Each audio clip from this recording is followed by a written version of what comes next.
Stand Up for Kids started in San Diego in 1990, and now we have 18 chapters across the country, and we serve homeless youth aged 12 to 24. We have a street outreach program, a mentoring program, as well as apartment support. So we have different chapters do different things based on the needs in their community. And you mentioned the age group 12 to 24. Why that age specifically? So a lot of people focus on the homeless people they see on the streets, or maybe small children. Right. But this age group tends to be invisible. So we want to spotlight their needs and how we can help them overcome homelessness. What do you mean by invisible?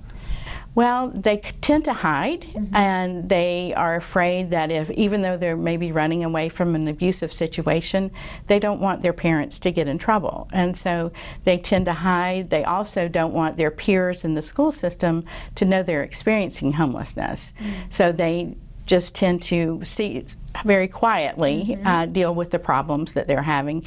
And the mentor program in the schools helps them overcome those problems. And so where do they live? I mean, you're saying... Yeah, so the kids that are in the public schools, which a lot of them may be sitting next to your own children, they typically do couch surfing, where they move from one friend's house to another, as well as sometimes they double up, or maybe they're in a weekly stay hotel with their parents. Okay. So that's the face of homelessness in the schools. Okay. I mean, as a nonprofit, obviously there's always, several challenges, but can you share some of the challenges that you face? Sure. The challenges that we face are finding the kids and then getting them to accept the help. A lot of times they're afraid to come out, but we also always need volunteers, as well as donations of food, hygiene products, and money. So, okay. Yeah.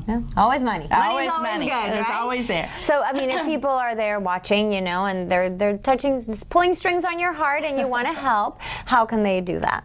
So we have a website, StandUpForKids.org, and you can choose the chapter in the city near you, and it has ways to volunteer as well as ways to donate. Okay, wonderful. Well, Julie, it's been a pleasure having you here. Thank you for sharing such important information and for your great job. Well, thank you. Thank you so much for having us.